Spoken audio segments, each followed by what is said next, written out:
expected to become my grandmother's caretaker at 28. I had a promising career as an environmental engineer in Chicago, a small but trendy apartment, and a life that was finally finding its rhythm after years of hard work. But when Grandma Ellie called to tell me she'd fallen and broken her hip, everything changed. "It's nothing serious, Sam," she'd insisted over the phone, her voice weak despite her efforts to sound strong. "The doctor says I'll be fine after some rest." But I knew better.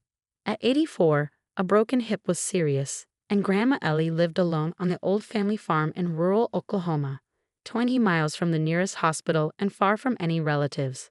The 100-acre farm had been in our family for 3 generations, though the actual farming had stopped years ago when Grandpa died. Now it was just Grandma in that big old farmhouse, surrounded by empty fields and memories.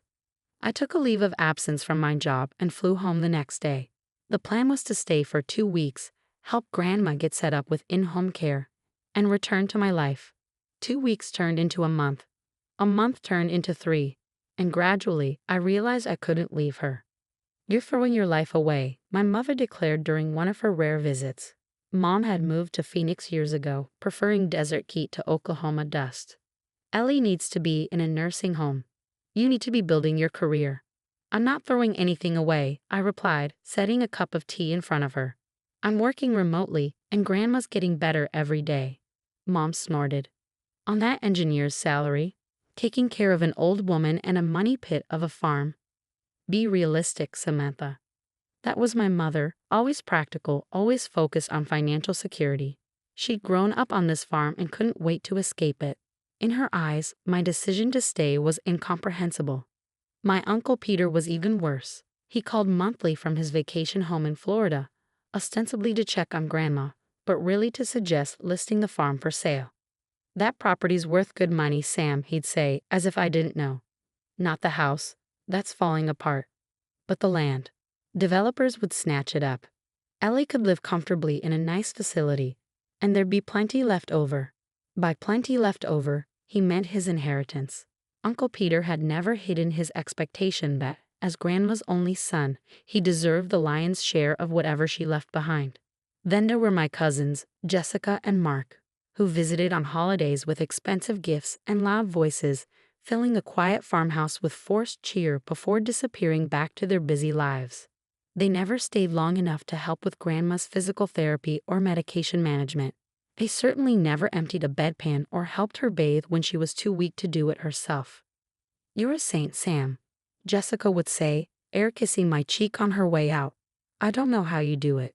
Don't you get bored out here with nothing happening?" But there was plenty happening, just not the kind of excitement Jessica would recognize. There was Grandma regaining her ability to walk unassisted. There was the victory of her first trip up the stairs without pain. There was the garden we planted together, Grandma directing from her chair while I dug in the rich Oklahoma soil. And there were the stories. In the quiet evenings on the porch, watching the sun set over the empty fields, Grandma Ellie told me about her life. Stories I'd never heard before. About how she'd met Grandpa at a dance during World War II. About the early years on the farm when drought nearly ruined them. About the oil companies that had approached them decades ago, offering to buy mineral rights, and how Grandpa had steadfastly refused. "Edgar always said this land was our legacy, not something to be exploited," she explained, her weathered hands smoothing the quilt across her lap.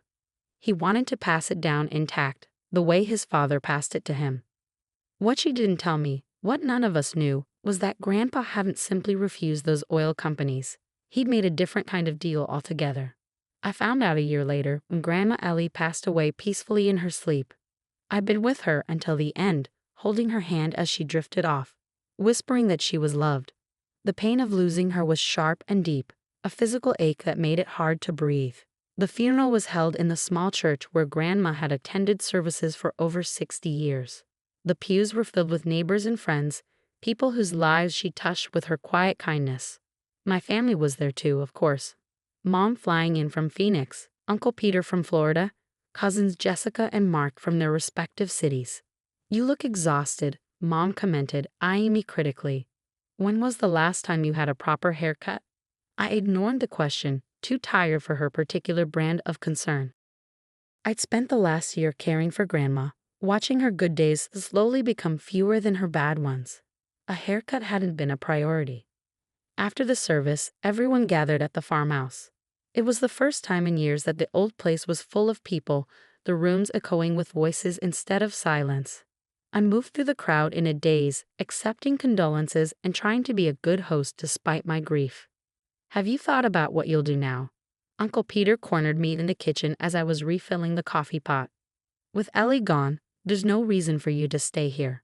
"I haven't decided," I said truthfully. My job in Chicago had long since been filled by someone else. The farm was the closest thing I had to a home now.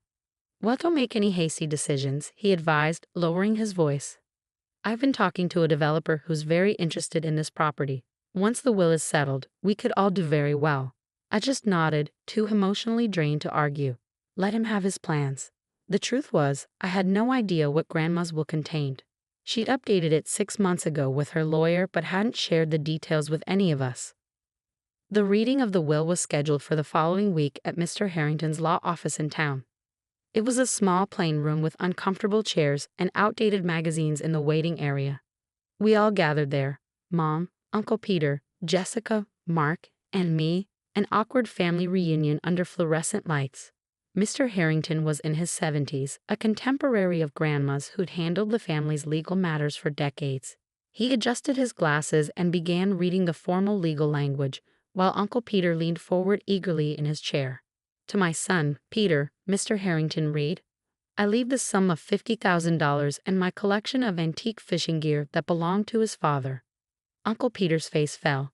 50,000 was a substantial amount, but nowhere near the value of the farm he'd been counting on. "To my daughter, Linda," the lawyer continued, nodding toward my mother, "I leave $50,000 and my jewelry collection, including the pearl necklace she always admired." Mom nodded stiffly, her expression unreadable. "To my grandchildren, Jessica and Mark, I leave $25,000 each, with the hope that they will use it wisely." Jessica and Mark exchanged glances. Like their father, they'd expected more. "And to my granddaughter, Samantha," Mr. Harrington adjusted his glasses again, "who stayed by my side when I needed her most, I leave the farmhouse and all 100 acres of the surrounding land, along with any assets or rights pertaining to that property." The room went silent. Then Uncle Peter let out a sharp laugh. "The farmhouse? That's falling apart. And those fields haven't produced a crop in years."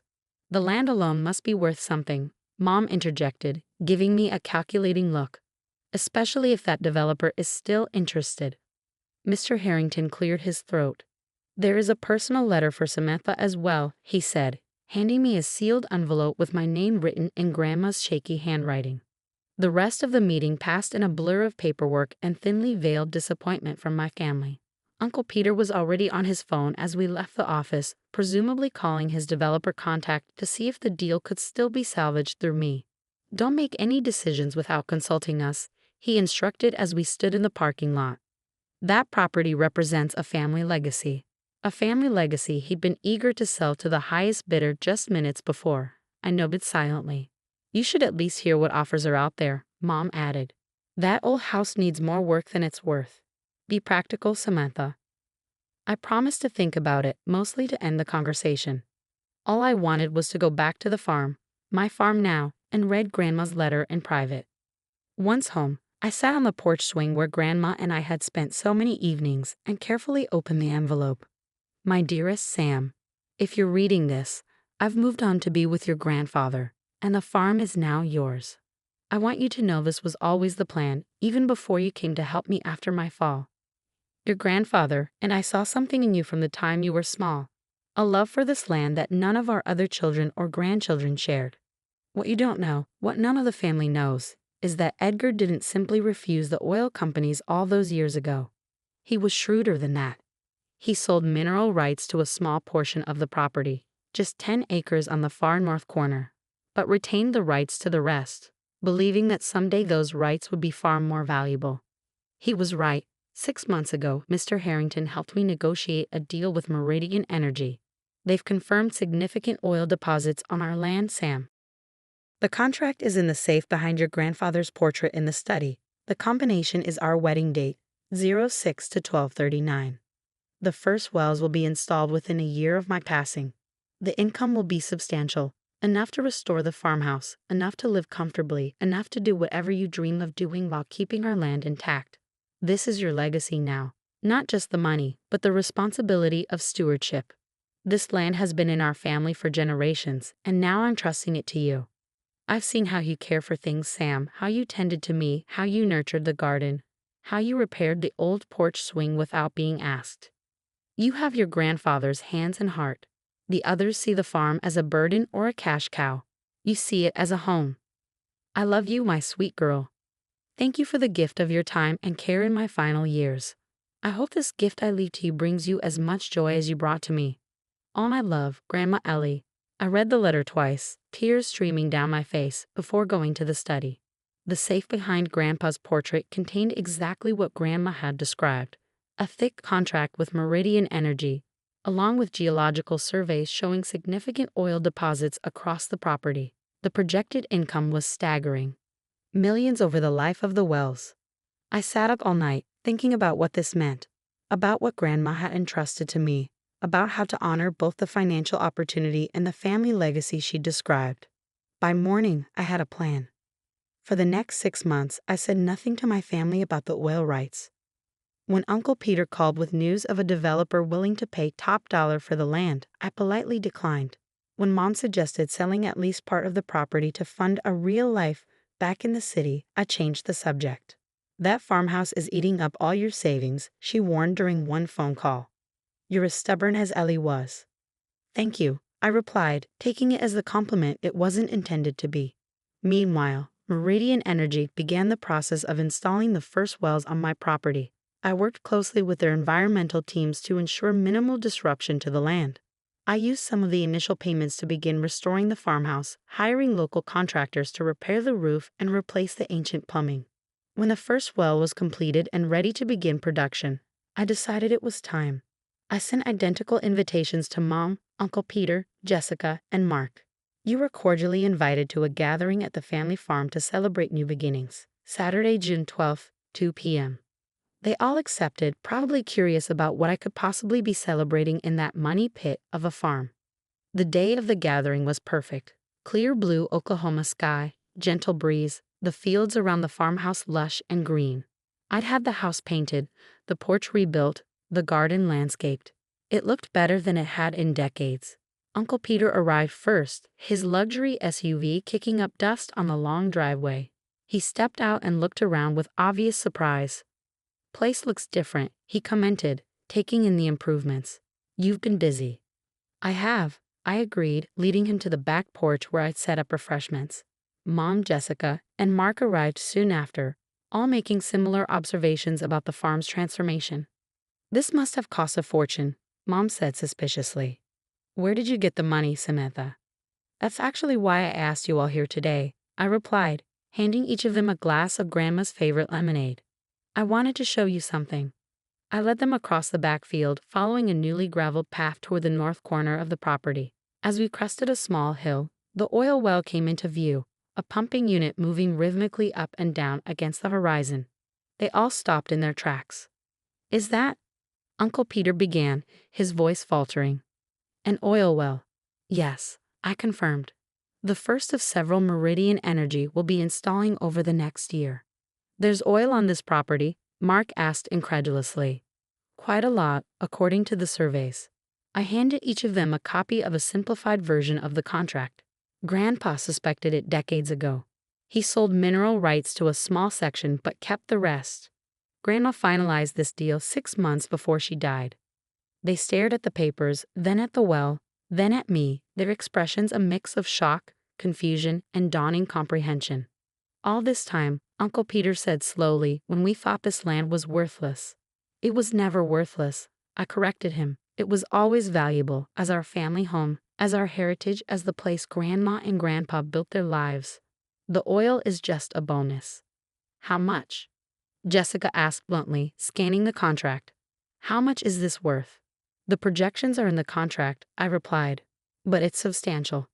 Mom looked up from the papers, her face pale. And Ellie left all of this to you. Just you? She left me the farm and everything pertaining to it, I confirmed, including the mineral rights. A heavy silence fell over the group as they processed the implications. The worthless farm they'd urged me to sell was now revealed as an asset worth millions. The year I'd wasted caring for Grandma had resulted in an inheritance beyond any of their expectations. "Well," Uncle Peter finally said, forcing a smile, "I suppose congratulations are in order. You certainly lucked out, Sam." "It wasn't luck," I said firmly. "Grandma made a choice, just like I'm making one now." I handed each of them a second document, a legal agreement establishing the Ellie and Edgar Williams Foundation. 50% of the oil revenues will go into this foundation, I explained. Its mission is to support sustainable agriculture, environmental conservation, and elder care in this county. I'm establishing it in Grandma and Grandpa's names. "And the other 50%? Mom asked. "Is mine," I said simply. "To maintain this farm, to live my life, and to ensure this land stays in the family for the next generation, just as Grandma and Grandpa wanted." "You could sell it all now and be set for life," Mark pointed out. "Why hang on to this place?" I looked around at the rolling fields, the old farmhouse in the distance, the big oak tree where Grandpa had built a swing decades ago. "Because some things are worth more than money," I said. "Grandma always told me that true wealth isn't what you have, but who you are." I believe that. My family stayed for another hour, asking questions about the oil deal, the foundation, my plans for the farm. The conversations were strained, undercurrents of regret and resentment flowing beneath their congratulatory words. But I didn't mind. I hadn't invited them to gloat or to make them feel guilty. I'd invited them because despite everything they were still family, and because I wanted them to understand what Grandma had tried to teach us all, that care and presence matter more than material success. That legacy isn't just about money, and that sometimes the things that appear least valuable hold the greatest worth. After they left, I sat on the newly rebuilt porch swing as the sun began to set. In the distance, the oil well continued its steady rhythm, pulling hidden treasure from deep within the land. But the real treasure, I knew, was the lesson Grandma had left me, to see value where others